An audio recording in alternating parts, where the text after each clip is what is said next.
Friends, તો આજે આપણે છે ને પાણીપુરી બનાવવાના છીએ. પાણીપુરીની પૂરી બનાવશું અત્યારે પહેલા, અને પછી આપણે પાણીપુરી પણ બનાવવાના છીએ. આજે પાણીપુરી તમને બનાવતા શીખડાવું છું. પાણીપુરીની પૂરી કેવી રીતે બનાવી એના માટે મેં અડધો કપ રવો લીધો છે અને એમાં 5 કપ આપણે ઘઉંનો લોટ નાખશું. અને આજે આપણે આ પાણીપુરીનો લોટ છે ને સોડા બોટલથી બાંધવાના છીએ. એટલે ઈ તમને આ રેસીપી જોજો મારી. બહુ સરસ પાણીપુરી ફૂલે છે. નથી સોડા નાખવાનું, નથી મીઠું નાખવાનું, કોઈ વસ્તુ નાખવાની નથી. અને એમાં આપણે એટલો ઘઉંનો લોટ નાખી દીધો છે. હવે બે વસ્તુને પહેલા મિક્સ કરી અને આપણે સોડા બોટલથી લોટ બાંધવાનો છે. આ સોડાથી ફ્રેન્ડ્સ, લોટ છે ને થોડો કઠણ બાંધવાનો છે, એટલે તમે સોડા નાખતી વખતે ખૂબ ધ્યાન રાખજો.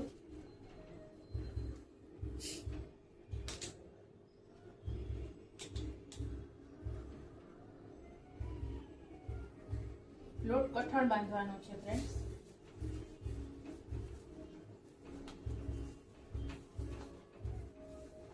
એટલે થોડા ઓછો લોટ હશે ને તો તમારે બહુ ધ્યાન રાખવું પડશે. એક થોડાકમાં, એક ઘૂંટડામાં તો લોટ બંધાઈ ગયો. તો આપણો લોટ બંધાઈ ગયો છે. હવે આપણે આને 15 મિનિટ સુધી રેસ્ટ આપશું. 15 મિનિટ પછી હું તમને પાછો આ લોટ બતાવીશ. એને વ્યવસ્થિત મસળવાનો છે.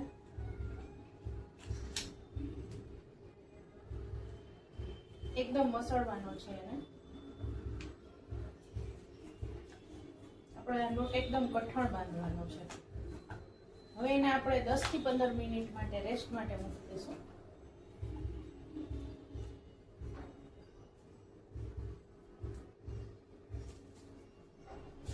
ઢાંકીને રાખી દઈશું. 15 મિનિટ પછી આપણે પૂરી બનાવવાનું ચાલુ કરશું. ફ્રેન્ડ્સ, તો આપણો લોટ હવે ચેક કરી લઈએ. આપણે જો આપણો લોટ એકદમ સરસ કઠણ છે. આવો જ આપણે લોટ જોઈતો હતો. તો હવે આપણે આ લોટને કૂણવી અને એમાંથી પૂરી બનાવશું. પહેલા એના 2 ભાગ કરી નાખી, પછી એના એકદમ રોલ કરી અને ઝીણા ઝીણા લુવા કરી લેવાના છે. સાવ નાના નાના. ફ્રેન્ડ્સ, એના આવા નાના નાના આપણે ઓલા લુવા કરી લીધા છે. હવે એને આપણે ગોયણા કરી લઈશું આવી રીતે ઝીણા ઝીણા.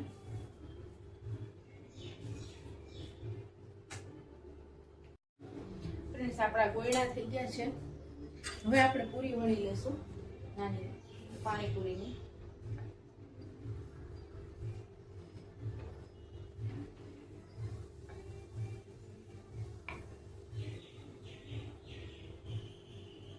આ રીતે પૂરી વણી લેવાની બધી.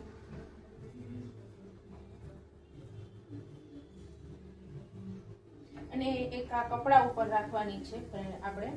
આ કપડું મેં એકદમ નીચોવી અને લીધું છે. પાણી વાળું જરાય નહીં રાખવાનું, ભીનું ન હોવું જોઈએ. એકદમ નીચવી નાખવાનું, એટલે ડ્રાય જેવું થઈ જશે. પછી આપણે એના ઉપર આપણે આ પૂરી વણી વણી અને આવી રીતે રાખી દેવાની છે.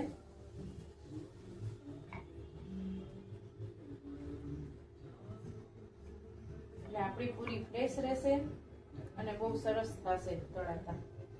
ફ્રેન્ડ્સ, તો હું હારે તેલ પણ ગરમ કરવા મૂકી દઉં છું. આપણી થોડીક પૂરી તળાય ત્યાં આપણું તેલ પણ ગરમ થઈ જાય.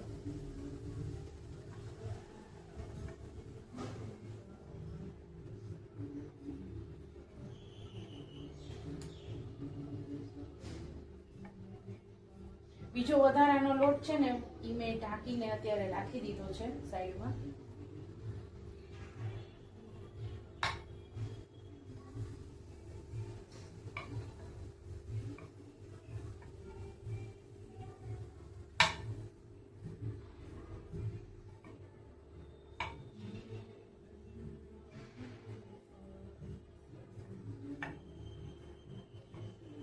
તેલ એકદમ ગરમ થવા દેવાનું છે. અને આપણે આ પૂરીને થોડી વાર આમ ઢાંકી દઈશું. એની ઉપર બીજી પૂરી નાખશું જે આપણે તળવામાં લઈ લઈશું. ઓલી પૂરી તમે પછી સેકન્ડ રાઉન્ડમાં તળો તો ચાલે. આ ધારો કે ભીનું હોય ઉપર અને તમે તળવા માંડશો તો વાંધો નહીં આવે. આ રીતે આપણે બધી પૂરી વણી લેવાની છે પહેલા. તો ફ્રેન્ડ્સ, મેં પૂરીનો આ વિડીયો મારાથી સ્કીપ થઈ ગયો છે, એટલે હું તમને બતાવી દઉં કે મેં તેલ તો ગરમ કરી લીધું હતું. એકદમ આપણું તેલ એકદમ સરસ ગરમ થઈ ગયું હતું. આ મેં પૂરીનો એક ઘાણ પણ બનાવ્યો છે. જુઓ આપણી પૂરી કેવી સરસ પૂરી થાય છે આપણી, તે તમે જોઈ શકો છો. હવે હું તમને છે ને તળીને બતાવું છું. આજે આપણે બીજી પૂરી ઢાંકીને રાખી છે ને, એ કેવી ફટાફટ ઉપર આવશે એ હું તમને બતાવી દઉં. ફ્રેન્ડ્સ, તો આપણું તેલ હવે એકદમ સરસ ગરમ થઈ ગયું છે. હવે એમાં આપણે આ પૂરી નાખશું, જે ફટાફટ તળીને ઉપર આવશે. તમે જોઈ શકશો પૂરી આપણી બધી ફૂલશે.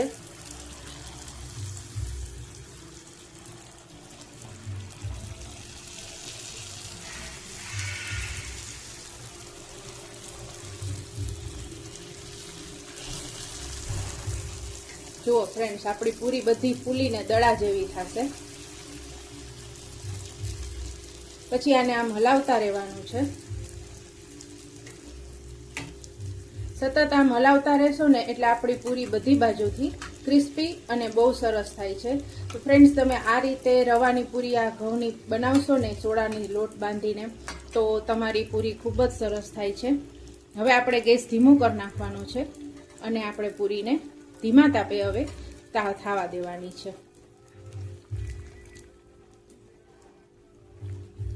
છે ને ફ્રેન્ડ્સ. આપણી પૂરી બહુ જ સરસ તૈયાર થાય છે. તો ફ્રેન્ડ્સ, આપણી પૂરી છે ને તૈયાર થઈ ગઈ છે. હવે હું તમને એને બાઉલમાં લઈને બતાવું. બહુ જ સરસ પૂરી તૈયાર થાય છે. જુઓ,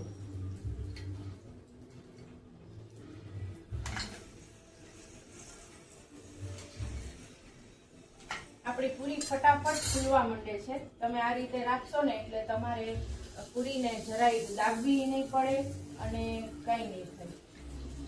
એની મેળે જ પૂરી ફૂલશે.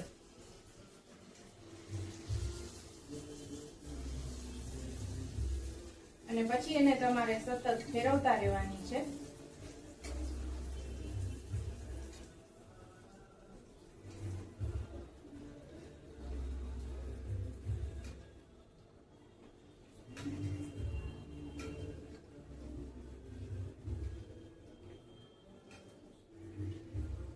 આ પૂરી બહુ સરસ બને છે ફ્રેન્ડ્સ. આવી રીતે તમે એકવાર જરૂરથી મારી પૂરી બનાવવાની ટ્રાય કરજો.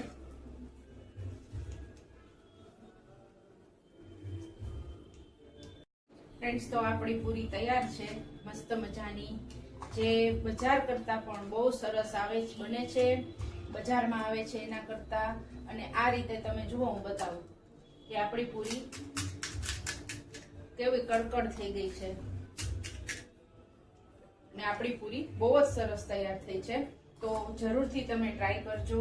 મારો વિડીયોને લાઈક, શેર અને સબસ્ક્રાઇબ કરવાનું ન ભૂલતા. Thank you.